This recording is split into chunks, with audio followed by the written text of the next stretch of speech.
Hey guys, Jeffries here, and welcome to episode 14 of You Don't Win Anything with Kids, also known as my Football Manager 2014 career as Jeffries United. Now, the last match we saw was the boring 0-0 draw against Concord Rangers. I still cannot apologise enough for that result. However, since that draw, I've played two more matches. I beat Basingstoke 3-1. Away from home, and I beat Dover 3-2 away from home. We'll have a quick look to see who scored those goals. Bobo, Drewson and Delamond scored against Basingstoke, and Wilson twice of the P variety, and Frederick scored against Dover. I also won Manager of the Month for this month as well, despite the fact that I couldn't come up with a goal against Concord. So yeah, things are looking up. So we join the team again as they're about to face Ebbsfleet at home. Once again, we've had a few injuries and suspensions which are interfering, but it looks like we haven't got any international call-ups this time, which makes life a lot easier, which means we can choose a full-strength lineup again. So we'll have Quintaka in goal. We will have Villa at right back. We will have Jones at left back. Robinson and Cartwright. It looks like they're going to be the two centre-backs. Osborne, I think, will be on the bench for this match, actually. I mean, he's not got the best of stats, in fairness to him. McConnor or McGregor? I think McGregor for this match, because I think it's going to be a bit of a grudge match. And Delamond, obviously, in midfield. We'll put Bobo in his rudimentary position.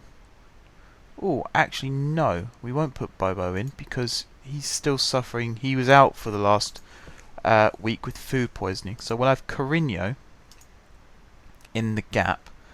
And then we'll have Marshall. Will we have Marshall? No, we'll have Thompson in the middle and Carino on the right. Like that. There we go. And then we'll have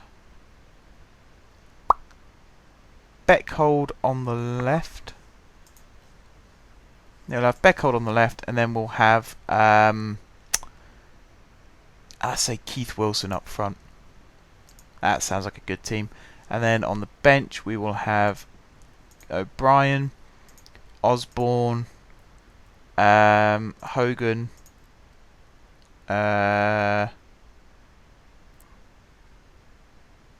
screw it, let's have Bobo on the bench just because he's versatile. And Drewson. There we go, that's our lineup. So let's go into the game. Looking to continue our run of form. We're still unbeaten for the season. Now they've got two strikers, Ebbsfleet. I believe that's Ben May, number 9, who is ex-Stevenage.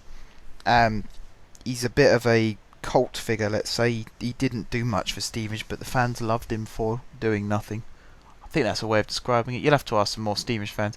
They've also got Darren McMahon, who's ex-Stevenage, and they've got Michael Felicitas, who is on loan from Stevenage. There's a lot of Stevenage connections here with Ebbsfleet. Obviously, well, it's not so obvious to you guys if you don't know Stevenage, but Stevenage have a lot of connections to Ebbsfleet as well, and that we've signed a few players from them in the past. So, now that we've gone through that pointless history lesson, let's get ready to kick off. Let's go. So yes, as I was saying, we're looking to continue our good form and our unbeaten start to the season. The only points we dropped were against Concord because we got a draw instead of a win. So a win here will put us 2 points off our maximum, which is nice. That's not a good start.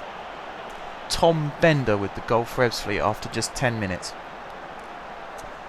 Well, in the 10th minute, which is worse. Means it scored early.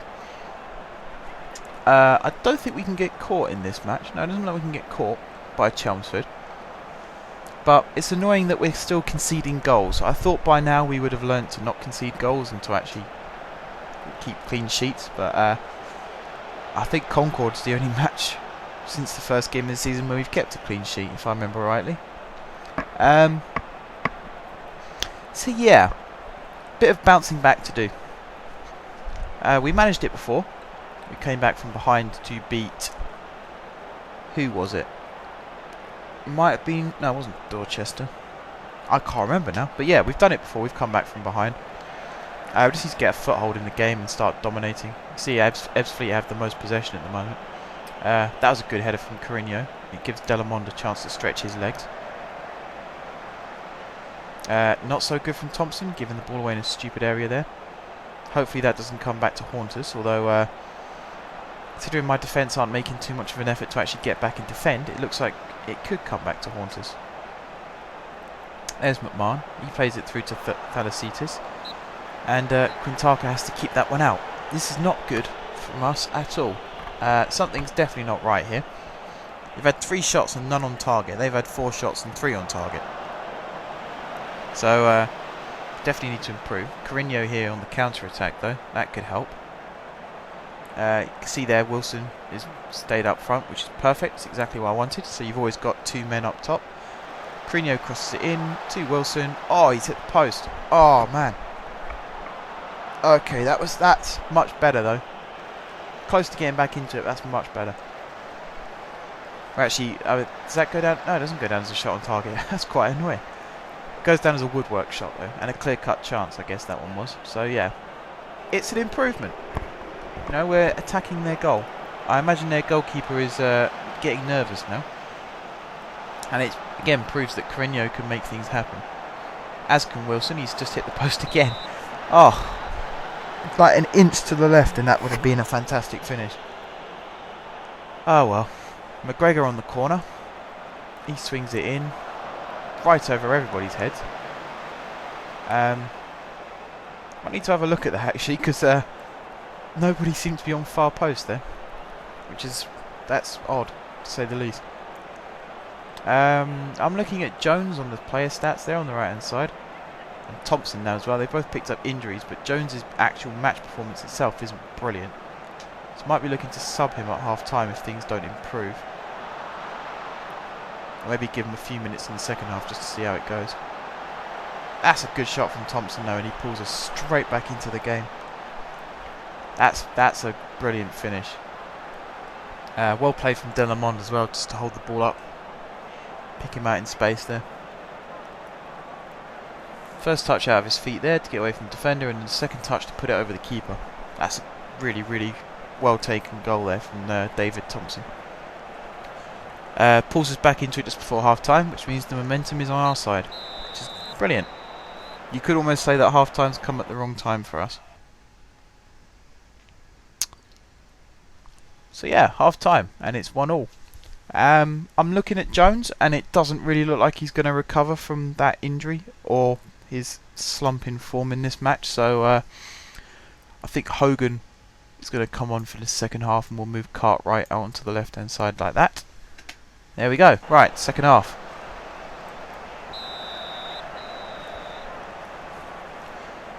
Looking to build on that, how we ended the first half.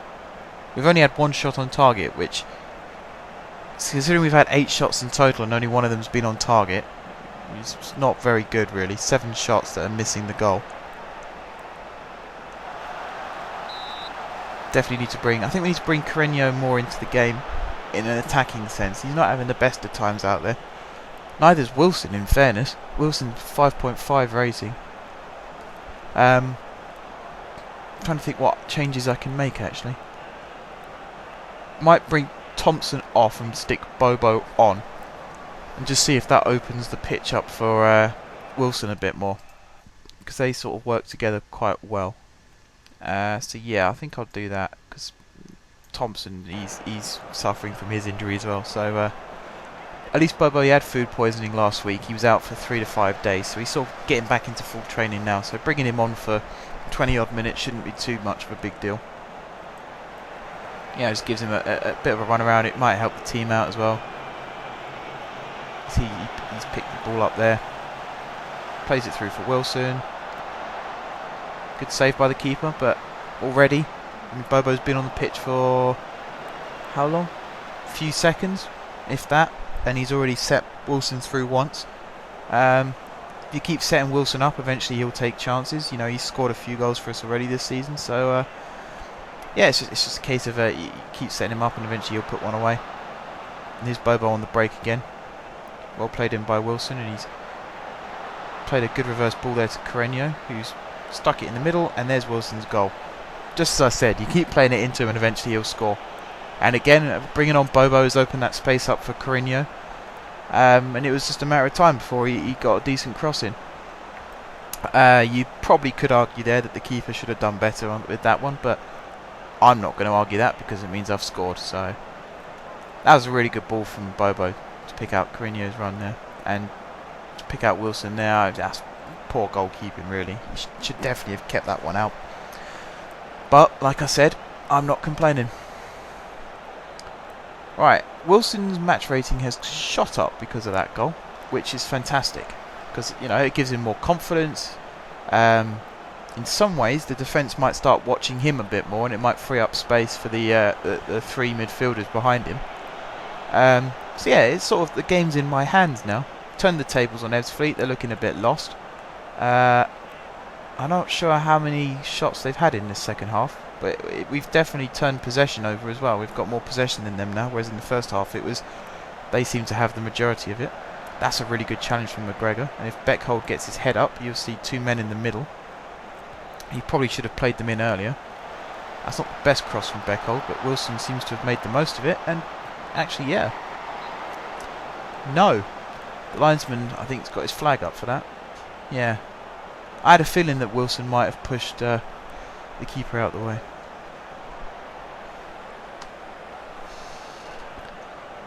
So yeah, that was a good finish from Wilson, but unfortunately he pushed the keeper, so the linesman put his flag up.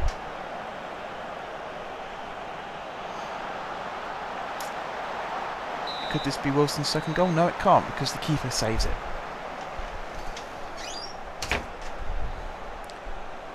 But McGregor on the corner. He swings it in, and there's Wilson's second goal. We saw this a couple of games ago, actually. Villa took a corner like that, sort of hit it low to the front post. And I'm not sure if that's a deliberate thing or whether it's just because the player stats aren't brilliant right now. But that is twice where a ball's been played low to the front post, and Keith Wilson's got on the end of it and stuck it in the back of the net. So maybe it is a deliberate ploy, who knows. All I do know is that we are 3-1 up with 6 minutes to go, 5 minutes, 4 minutes to go, 3 minutes to go, 2 minutes to go, 1 minute to go. And we seem to have won this match now, which is brilliant.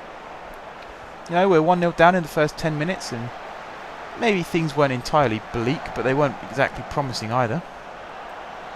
Oh, Bobo's just made it 4-1. Okay. Rounded it off nicely. The guy who is probably projectile vomiting at half-time due to his food poisoning has gone and sealed the game for us for definite, which is fantastic. Even when he's not at his best, he still manages to conjure up performances and goals like that. Again, keeper should have done better, but hey-ho, what are you going to do? He's not my keeper, and that's all that matters to me. So the referee should be putting his whistle to his lips any minute now, because he said 2 minutes added on, and we're now in the third. There we go. Full time. Our unbeaten run continues. Unfortunately, the clean sheet is yet to arrive. It's still managing to evade us, but the results are pouring in, and right now that matters more to me. Just getting a good start, good head start in the league in case things don't go well. Sort of, we have a mid-season slump. Yeah, I'm pleased. So, time to wrap this one up as well, guys. Thanks for watching once again. If you haven't subscribed to my channel, click the little red button below. If you have subscribed to my channel, thank you for your continued support. Once again, I hope you enjoy my content, because it's all made for your guys' enjoyment. And yep, thanks for watching, guys, and until next time, I will see you soon.